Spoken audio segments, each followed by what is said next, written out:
the riddle of Plato, philosophy, or factual history. For centuries, the name Atlantis has been the siren call for adventurers, a philosophical parable for scholars, and the ultimate conspiracy for archaeologists. It is the gold standard of lost history, a story of a sophisticated island civilization that existed in a time before recorded history, possessed unimaginable technology, and in a single day and night of fire and catastrophe was swallowed by the sea. But is Atlantis merely a beautiful myth invented by the Greek philosopher Plato, or is it a hidden key to unlocking humanity's true origins? The legend begins, not with Plato himself, but with his ancestor, the Athenian lawmaker Solon, who allegedly received the account from Egyptian priests around 600 BC. Plato recorded this history in his Dialogues Timaeus and Creates. According to Plato, Atlantis was an island empire located beyond the Pillars of Hercules, the Strait of Gibraltar, powerful enough to challenge the entire Mediterranean world, including Athens itself. He describes a culture of staggering technological advancement, massive ports, precise concentric circles of land and water, advanced metallurgy, including the mythical metal orichalcum, and a level of engineering that surpasses anything thought possible for that epoch. But Plato's greatest claim, and the source of all modern fascination, is the timeline.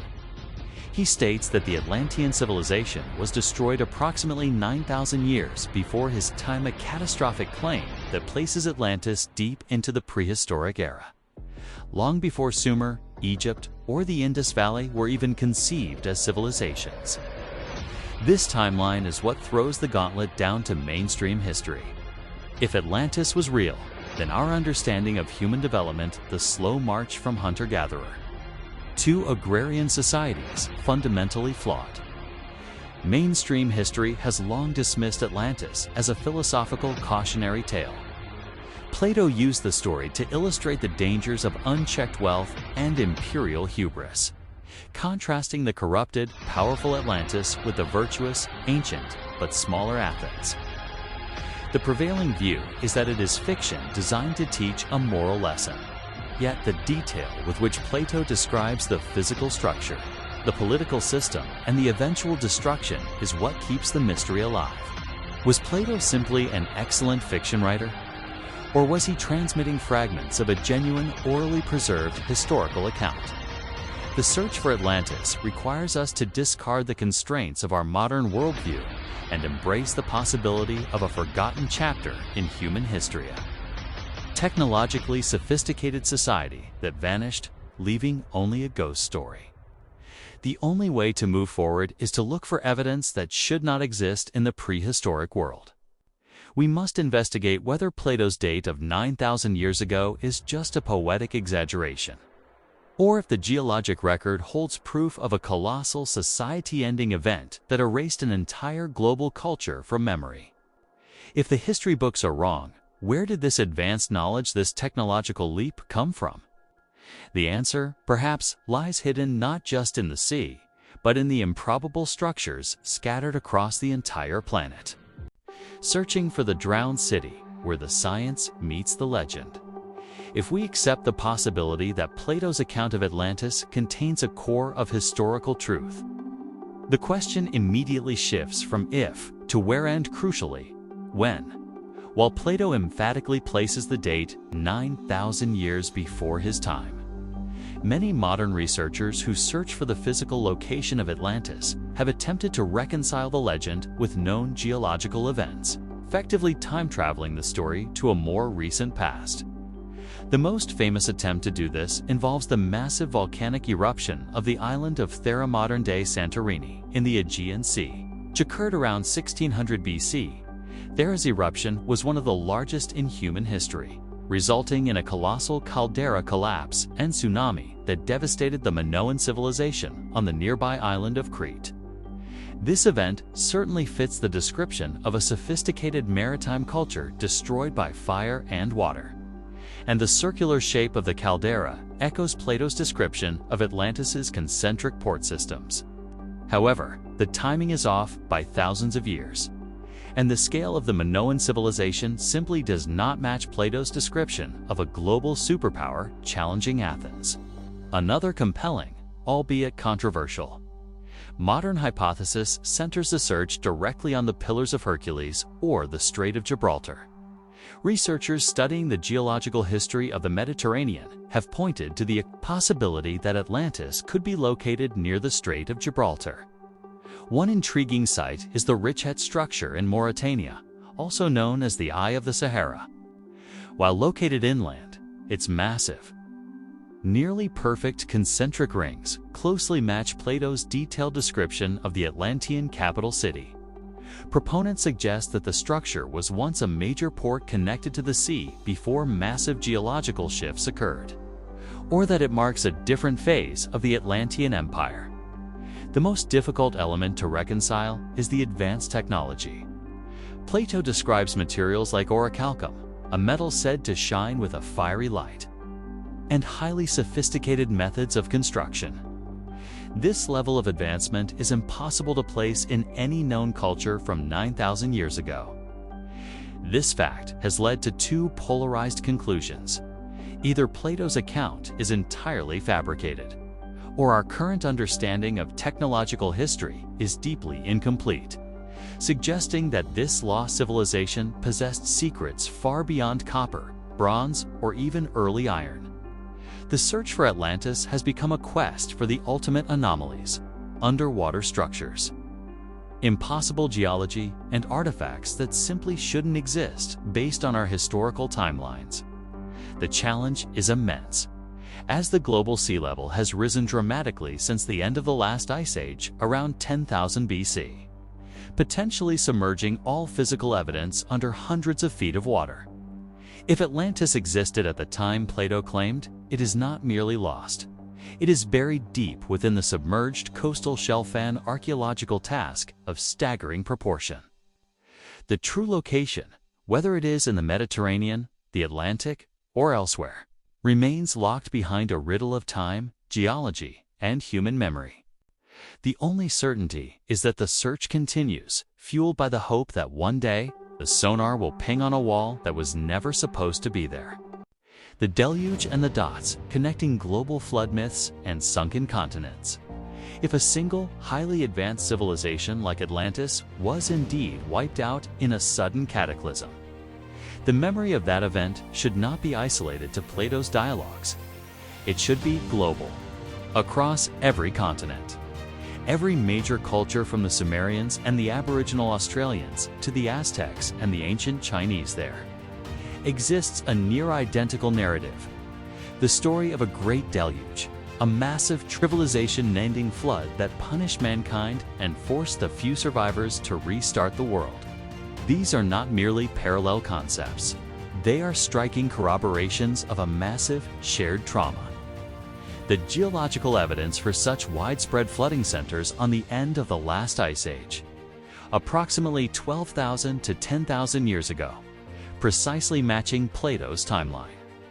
During this period, vast continental ice sheets melted at an unprecedented rate, causing global sea levels to rise by hundreds of feet. For any coastal civilization, this was not a slow inundation. It was a rapid civilization eventing. The melting ice would have dramatically rearranged coastlines, swallowed land bridges, and submerged entire coastal plains, the very locations where early advanced human settlements would have naturally occurred. This geological event provides the context for the more esoteric but persistent legends of Mu and Lemuria. Unlike Atlantis, which is anchored by Plato, Mu is a theoretical lost continent hypothesized to have sunk beneath the Pacific Ocean, its influence stretching across ancient cultures from Southeast Asia to the Americas. While most geologists dismiss the possibility of an entire continent sinking so rapidly, the legends persist, pointing to massive megalithic structures found beneath the waves, particularly off the coast of Japan, like the controversial Yonaguni Monument. These sites present geometrically precise, stepped formations that appear impossibly large and complex to be purely natural formations. Proponents of the lost civilization theory argue that Mu and Atlantis were not separate continents, but highly advanced maritime empires networked global powers that utilized the coastlines and shallow continental shelves, which were then exposed land. When the post-ice age floods occurred, these key hubs and the coastal trade routes they relied on were violently submerged, breaking the global chain of knowledge and forcing the surviving isolated populations, the ancestors of the Aztecs, Incas, and Egyptians, to start over, preserving only fragmented mythologized memories of the cataclysm, the Great Deluge. The significance of these interconnected flood myths and underwater anomalies is that they challenge the established model of history, the idea that advanced civilization originated independently in just a few river valleys, Mesopotamia, Nile. Instead, they propose a unifying global source of early knowledge that was lost to the sea. The question shifts from who invented civilization first to who inherited the scattered scraps of knowledge after the flood. To truly understand the origin of humanity, we must dive beneath the waves and piece together the submerged map of the lost world. Impossible stones, megalithic structures that defy explanation. If a technologically advanced civilization was wiped out in a global cataclysm, its most enduring remnants would be its hardest structures, massive stone engineering, projects that even modern science struggles to replicate. These structures stand as defiant question marks on the landscape, proving that someone, thousands of years ago, possessed knowledge we still don't fully understand. The most compelling proof for a pre-deluge technology lies in sites like Baalbek in modern day, Lebanon and Puma Punku in Bolivia. These locations house stones of truly impossible scale. At Baalbek, the foundation of the Roman Temple of Jupiter contains the Trilithon 3 massive limestone blocks, each weighing over 800 tons. Nearby lies the stone of the pregnant woman, an unfinished block estimated to weigh over 1,000 tons. Conventional archaeology attributes this construction to the Romans, but moving, lifting, and setting such enormous precision-cut blocks without modern heavy machinery remains a logistical enigma. Proponents argue that only the forgotten technology of a global, high-tech predecessor could have handled such mass with ease. The enigma deepens at Puma Punku, high in the Bolivian Andes. This site, dating back potentially to the time of Tiwanaku, features meticulously carved H-blocks and interlocking stones. These are not merely big. They are shaped with such complex geometry and acute angles that they appear to have been cut using precision instruments, possibly diamond-tipped tools, or even some form of high-energy technology. The stones are made of hard andesite and diorite, materials extremely difficult to work even with modern steel tools. Yet they fit together like intricate pieces of a gigantic, ancient jigsaw puzzle, indicating a standardization and tooling process that looks factory-made, not hand-chiseled. Mainstream science struggles to explain how these civilizations achieve such feats using only copper chisels, rudimentary rope, and manual labor. The official explanations often rely on centuries of continuous effort and vast numbers of workers, but they fail to convincingly account for the precision and the sheer mass displacement, particularly at Puma Punku, where the tools used must have been harder than the stone itself. If we connect these impossible megaliths with the global flood narrative, a compelling pattern emerges. These structures could be the surviving high points of a sophisticated world, built to withstand geological shifts. When the global society fell, the survivors inherited only fragments of the knowledge necessary to maintain these sites, leading to the subsequent, cruder architectural attempts by later cultures like the Incas or Romans, who simply reused the impossible foundations they found. The stones of Baalbek and Puma Punku are not monuments to primitive ingenuity. They are silent, massive tombstones marking the location of a technological history that was tragically lost to us. They demand that we ask the most challenging question: who really engineered the ancient world? Celestial clues, the impossible alignment of the pyramids, and astronomical knowledge. the most visible and enduring testament to the advanced, lost knowledge of the ancient world is not found in sunken cities or massive foundations, but in the heavens themselves, as reflected in the most iconic structures on Earth, the pyramids of Giza. While officially dated to the 4th dynasty of Egypt, the pyramids encode an astronomical and mathematical sophistication that hints at an inheritance of knowledge far older and more profound than the dynastic Egyptians. The core mystery lies in the precision of alignment. The Great Pyramid of Khufu is oriented to true north with an accuracy that rivals modern compasses, a feat seemingly impossible given the lack of contemporary advanced tools. Furthermore, the ratio of the pyramid's height to its perimeter is believed to encode the mathematical constant pi. Pi, and the relationship between its sides is linked to the golden ratio, phi. If these mathematical constants were intentionally engineered into the structure, it implies the builders possessed a level of geometry and surveying knowledge that should not have been formalized for millennia. Beyond mathematics, the pyramids hold astronomical secrets. The controversial Orion correlation theory suggests that the layout of the 3 main pyramids at Giza perfectly mirrors the 3 stars of Orion's belt, specifically as they appeared around 10,500 BCIA date that aligns remarkably with Plato's timeline for the destruction of Atlantis and the end of the last ice age. The significance of this theory is its claim that the pyramids were not merely built during the dynastic era, but were rededicated or finished during that era, built upon much older foundations or designed using plans inherited from a preceding, astronomically obsessed culture. If the correlation is intentional, it serves as a massive time marker, demonstrating that the builders were encoding a specific celestial moment from the deep past. Why would a lost civilization be so obsessed with Orion?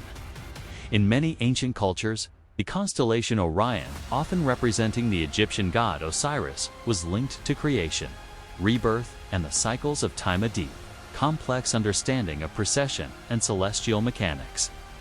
This knowledge could have been critical for a maritime globe-spanning civilization like Atlantis or Mu to navigate and track global climate shifts, knowledge that became vital during the Great Deluge.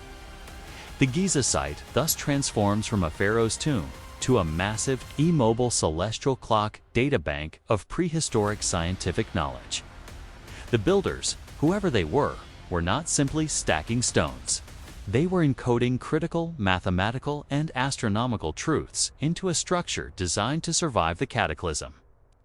These structures are the ultimate legacy of a forgotten golden age placed in a high, stable location to ensure that its knowledge survived the forces that swept away the rest of their world. The pyramids are not the beginning of civilization. They are, perhaps, the most spectacular emergency broadcast from a civilization that refused to be forgotten, charting the impossible, anomalous maps and global navigation. The most direct, tangible evidence suggesting the existence of a highly advanced, globe-spanning maritime civilization from prehistory comes not from submerged ruins or megalithic temples, but from Renaissance-era parchment. These are the anomalous maps, cartographic documents that accurately depict coastlines and geographical features that were supposedly undiscovered or covered by ice thousands of years before the mapmaker's era. These maps serve as fragments of a lost global atlas. The most famous example is the Piri race map dated 1513, compiled by an Ottoman admiral. The map clearly shows the coastlines of South America, West Africa, and, most controversially, a depiction of Antarctica's coast, specifically the Queen Maud Land region without its permanent ice cap. This is an impossible feat. Antarctica was not officially discovered until 1820. And geologists estimate that this coast was last ice-free around 10,000 BC. The map's precision in depicting features that were submerged or obscured by ice for millennia strongly suggests that Piri race did not create the map from scratch, but copied and compiled information from much older, unknown source maps. The implication is staggering. The source materials for Piri, Race, and other similar anomalous maps, such as the Orontius-Veneus map, which also shows Antarctica, accurately must have been created by a civilization that possessed both the global reach and the sophisticated technology necessary to map the Earth's continents before the end of the last ice age. This technology would have included highly accurate chronometers for calculating longitude, a problem that stumped European sailors until the 18th century, and spherical trigonometry for projecting a spherical world onto a two-dimensional map with minimal distortion. This level of cartographic science far surpasses anything known to have existed between 10,000 BC and the European age of exploration. If these maps are authentic copies of ancient sources, they provide irrefutable proof of a pre-Diluvian global navigational culture. Such a society would have been completely dependent on maritime trade and exploration, linking the megalithic builders of Puma Punku to the pyramid builders of Giza, and explaining the shared astronomical and mathematical knowledge found across disparate continents. The presence of these impossible maps in the historical record serves as a chilling challenge to conventional history. It is a technological echo that proves that a civilization existed that accurately charted a world vastly different from our own. When the cataclysm struck, their advanced sailing ships and ports were lost to the rising seas. But their master charts the navigational blueprints of the lost world survived, tucked away in ancient libraries, waiting for us to rediscover the truth of humanity's forgotten age of exploration. The seeds of renewal, Gobekli Tepe, and the inheritors of the lost knowledge. If a technologically advanced global civilization was indeed erased by the floods of the terminal ice age, then the most critical question remains: where did the survivors go? And how did they manage to transmit the fundamental knowledge that later exploded into the sudden brilliance of Sumer and Egypt? The answer may lie not in a lost island, but in a strange, monumental site in modern-day Turkey. Gobekli Tepe. Gobekli Tepe is the single most disruptive archaeological discovery of the last century, dated to approximately 9,600 BC. It is a massive temple complex of T-shaped pillars intricately carved with animals and symbols. Its age is staggering. It's nearly 7,000 years older than the Great Pyramid and predates the generally accepted start of agricultural civilization. Its discovery definitively proves that complex, monumental construction and abstract thinking existed before organized farming and settled life, turning the conventional timeline of human development completely upside down. The existence of Gobekli Tepe, a sophisticated pre-agricultural structure, provides the perfect nexus point for the lost civilization theory. It was constructed at precisely the time Plato claimed Atlantis was destroyed circa 9,600 BC, and at the time that massive flooding and geological instability was rampant. Gobekli Tepe was not a settlement. It was a gathering place, likely serving as a Noah's Ark for Nalija Massive, temporary sanctuary where surviving groups from the submerged world could meet, exchange essential astronomical and engineering wisdom, and ensure the survival of their core culture. The deliberate burial of Gobekli Tepe around 8,000 BCV site was intentionally covered with earth and sealed, not abandoned, interpreted by many as the final act of the lost survivors. They secured their inherited knowledge, planting the seeds of renewal in the soil before dispersing. They were the original teachers, the mythical founders who carried fragments of the high technology, the astronomy, the geometry, the megalithic construction methods to places like the Nile Valley, the Indus Valley, and Mesoamerica, initiating the sudden appearance of civilization thousands of years later. Ultimately, the search for Atlantis and Mu is not about finding a single sunken island. It is about recognizing a pattern of anomalous impossible megaliths, advanced astronomical alignments, and accurate maps of a vanished world that connect globally. These clues demand that we update our history books to include a forgotten period of sophistication, a time when humanity achieved a high level of technological and global mastery, only to be wiped clean by a natural disaster. The lost civilization is not a myth. It is the missing ancestor of modern humanity, a powerful ghost that continues to define our structures, our myths, and our unquenchable thirst to rediscover the origins of our own intelligence. The greatest mystery of history is no longer how civilization began, but how much we truly lost.